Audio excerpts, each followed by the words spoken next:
Capítulo 4.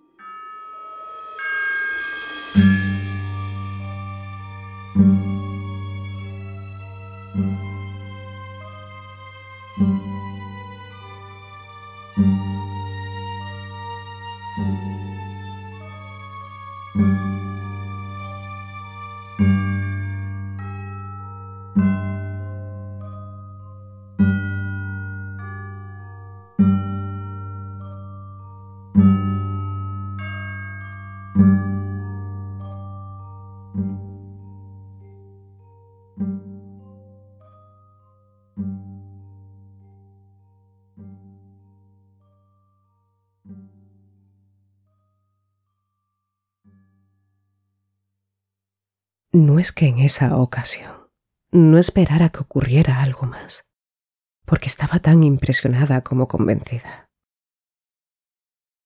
¿Había un secreto en Bly? ¿Un misterio de Eudolfo o un pariente loco del que no se podía hablar y que estaba confinado en alguna parte? No puedo decir el tiempo que estuve dándole vueltas ni el tiempo que, con una mezcla de curiosidad y de miedo, continué en el mismo sitio en el que había tenido el encuentro. Lo único que recuerdo es que cuando entré en casa era ya completamente de noche. Y entretanto, tuvo que ser la agitación lo que me sostuvo y me llevó de un sitio a otro, porque en ese intervalo debí de recorrer unas 3 millas. Pero más tarde tendría que verme tan sumamente abrumada que ese primer toque de alarma no pasaría de ser un escalofrío relativamente humano. La parte más singular de todo ello, por singular que hubiese sido el resto, fue la sensación que tuve al entrar en el vestíbulo y encontrarme con la señora Grouse. Esa imagen vuelve ahora a mi memoria, como todo lo demás. La impresión que me hizo ese espacio amplio adornado con paneles blancos, iluminado por la luz de la lámpara, con los retratos y la alfombra roja, y la mirada sorprendida de mi amiga, que se apresuró a decirme que me había echado de menos. Al verla a mi lado, con su cordialidad, su alegría de que hubiera aparecido, comprendí inmediatamente que no sabía nada que tuviera algo que ver con el incidente del que pensaba hablarle. No había sospechado que su cara tranquilizadora fuera a detenerme, y hasta cierto punto me di la importancia de lo que había visto al ver que no me decidía a decírselo. Apenas si hay algo en toda esa historia que me parezca tan raro como el hecho de que el verdadero principio de mi miedo fuera acompañado, podría decirse, del impulso instintivo de evitárselo a ella. Y así, al momento, en el ambiente agradable del vestíbulo, y con sus ojos puestos en mí, sufrí en mi interior una transformación completa. Puse un pretexto para justificar mi tardanza y, con la excusa de que era una noche preciosa, que había mucho relente y que tenía los pies mojados, subí en cuanto pude a mi cuarto. Una vez allí, ya fue otra cosa. Allí, y durante muchos días, fue un asunto bastante extraño. Había horas, un día y otro, al menos había momentos, robados incluso a mis deberes, en que tenía que encerrarme para pensar.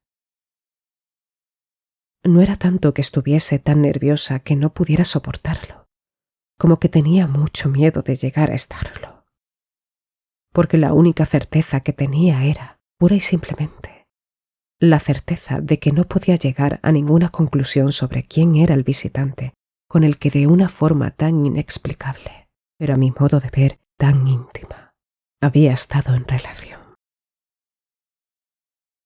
Tardé poco en comprender que, sin hacer ningún tipo de pesquisas ni despertar recelos, podía descubrir cualquier complicación doméstica que hubiera. La impresión sufrida Tenía que haber agudizado todos mis sentidos. A los 3 días, y como resultado de una mayor atención, estaba segura de que los criados no me habían tomado el pelo, ni había sido objeto de ninguna broma. Fuera lo que fuera lo que había ocurrido, ninguno de los que me rodeaban sabía nada de ello. La única conclusión que podía sacarse era que alguien se había tomado una libertad bastante desagradable. Eso era lo que una y otra vez me decía a mí misma cuando me metía en mi cuarto y cerraba la puerta. Todos, colectivamente, habíamos sufrido una intrusión. Alguna persona sin escrúpulos que pasaba por allí y sentía curiosidad por las casas antiguas había entrado sin que le vieran, había contemplado la vista desde el mejor sitio y se había escabullido con la misma. El que me hubiera mirado con tanto descaro era una muestra más de su indiscreción. Lo bueno era que nunca volveríamos a verle. Admito que no era algo tan bueno como para no permitirme comprender que lo que realmente hacía que todo lo demás no significase gran cosa era mi maravilloso trabajo. Mi maravilloso trabajo era mi vida con Miles y con Flora, y nada me gustaba más que pensar que podía dedicarme por entero a ella. El encanto de los niños que tenía a mi cargo era una alegría constante que me hacía pensar en lo infundados que habían sido mis temores, el miedo que había empezado a sentir de que fuera una cosa aburrida y pesada. Parecía que no era aburrido y que no iba a ser pesado. ¿Cómo podía no ser maravilloso un trabajo que siempre era bonito? Tenía todo el encanto del cuarto de los niños y toda la poesía de la enseñanza. No quiero decir con eso que no nos ocupáramos más que de fantasías y versos. Lo que digo es que no puedo expresar de otra forma lo que me inspiraban mis niños.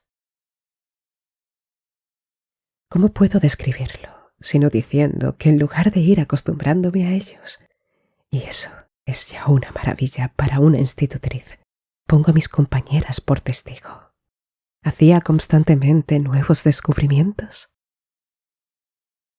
Había, eso sí, una dirección en la que esos descubrimientos se detenían. La oscuridad más absoluta continuaba cubriendo toda la región de lo que había sido la conducta del niño en el colegio. Ya he dicho que se me concedió pronto el regalo de poder enfrentarme a ese misterio sin dolor alguno. Aunque tal vez me acercaría más a la verdad si digo que el mismo niño, sin una sola palabra, se había encargado de resolverlo. Había hecho que semejante acusación resultase absurda. No podía llegar más que a una conclusión al ver su inocencia. Era demasiado selecto y demasiado bueno para el pequeño mundo, sucio y horrendo, de un colegio, y había tenido que pagar un precio por ello. Yo estaba convencida de que esas diferencias, esa superioridad, tienen que llevar siempre a la mayoría, que puede incluir también a directores estúpidos y sórdidos, a sentir invariablemente deseos de venganza. Los 2 niños tenían una dulzura.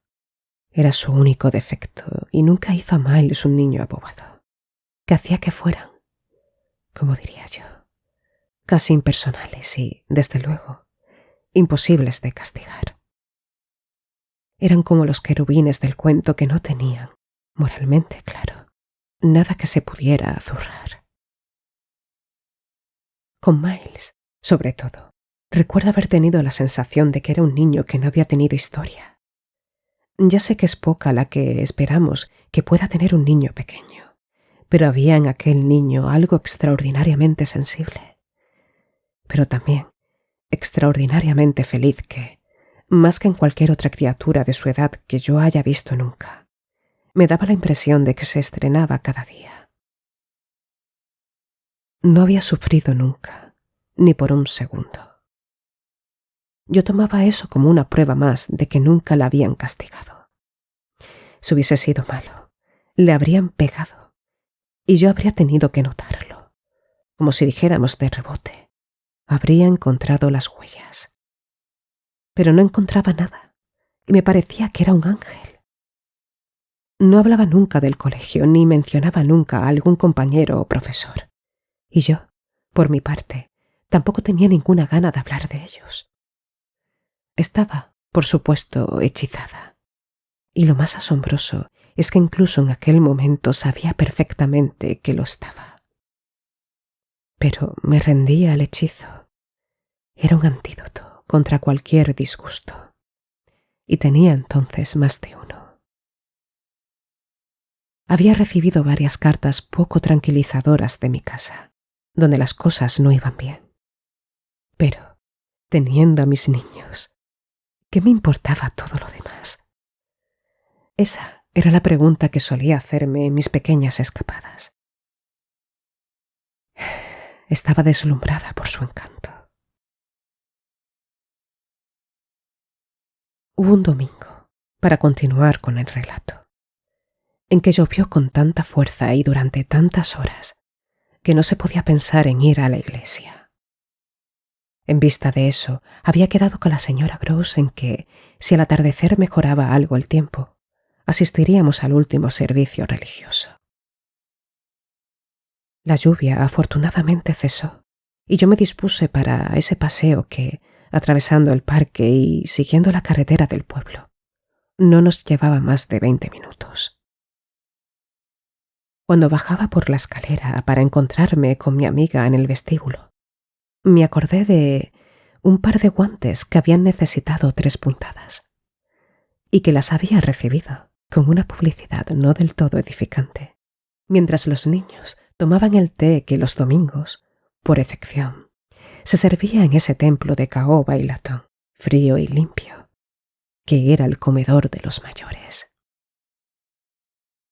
Me había dejado allí los guantes y volví para recogerlos.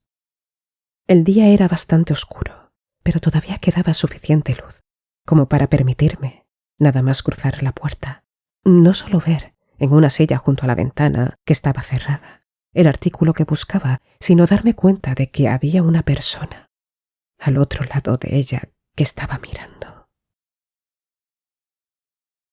Un solo paso en la habitación había bastado. Le vi inmediatamente. Todo estaba allí. La persona que miraba era la persona que ya se me había aparecido otra vez. Ahora volvía a aparecer. No diré que con mayor claridad, porque eso era imposible, pero sí, con una proximidad que representaba un paso adelante en nuestra relación, y que me hizo, al verle, contener la respiración y quedarme helada. Era el mismo, y visto, esta vez, lo mismo que el anterior, de cintura para arriba porque, aunque el comedor estaba en el piso de abajo, la ventana no llegaba hasta la terraza en la que estaba él. Tenía la cara pegada al cristal, pero, extrañamente, el poder verle mejor esta segunda vez solo sirvió para demostrarme lo bien que la había visto la primera. No estuvo más que unos segundos, lo bastante para convencerme de que él también veía y reconocía. Pero fue como si hubiera estado mirándole durante años y lo hubiera conocido siempre. Sin embargo, esta vez ocurrió algo que no había ocurrido la vez anterior. La mirada que me dirigió a través del cristal y de la habitación fue tan profunda y tan dura como la primera. Pero hubo un momento en el que la apartó de mí y en que yo supe seguir mirando y ver que se fijaba en otras cosas. En el mismo instante, al susto que ya tenía, se añadió la certeza de que no era por mí por quien había ido allí. Había ido por alguna otra persona. Descubrir eso de repente, porque lo comprendí claramente a pesar del miedo, produjo en mí un efecto de lo más inesperado. Puso en marcha todo mi valor y sentido del deber. Y digo valor, porque no hay duda de que había ido ya muy lejos. Volví a cruzar la puerta de un salto. Llegué a la de la casa. Salí en un instante de ella. Crucé a toda carrera la terraza y di la vuelta a la esquina para poder quedar completamente a la vista. Pero fue para no ver nada, porque mi visitante había desaparecido. Me paré y sentí un alivio tan grande que estuve a punto de caerme. Pero lo vi todo y esperé a que tuviera tiempo de reaparecer. Lo llamo tiempo, pero ¿cuánto tiempo sería? Ahora no puedo precisar la duración de esas cosas. No puedo estar en condiciones de hacer esa clase de cálculos. Es imposible que todas esas cosas duraran tanto tiempo como a mí me pareció que duraban. La terraza y todo lo que había alrededor de ella, la pradera y el jardín que se extendía detrás, todo lo que podía ver del parque estaba vacío, en una soledad absoluta. Había muchos arbustos y árboles grandes, pero recuerdo que tenía la seguridad de que no estaba escondido detrás de ninguno de ellos. Debía estar allí, o no estar. Si no le veía, era que no estaba. Me aferré a esa idea. Luego, instintivamente, en lugar de volver por donde había venido, fui hacia la ventana. No sé por qué. Tenía la sensación de que debía ponerme en el mismo sitio en el que había estado él. Y lo hice. Acerqué la cara al cristal y miré, como había mirado él, al interior de la habitación. En ese momento, como para mostrarme lo que había podido ver el visitante, la señora Grouse, igual que había hecho yo un momento antes, entró en el corredor. Gracias a eso pude tener una repetición completa de lo que había ocurrido anteriormente. Ella me vio, lo mismo que había visto yo a mi visitante. Se quedó parada como había hecho yo. Se llevó un susto comparable al que yo me había llevado. Se puso pálida, lo que me hizo preguntarme si me habría ocurrido a mí lo mismo. Se quedó mirando y repitió todos mis movimientos, y supe que había salido y que estaba dando la vuelta para ir a buscarme y que iba a verla un momento después. Me quedé donde estaba y mientras esperaba que llegase pensé en varias cosas, pero solo voy a mencionar una de ellas. Me intrigaba. ¿Por qué se había asustado ella?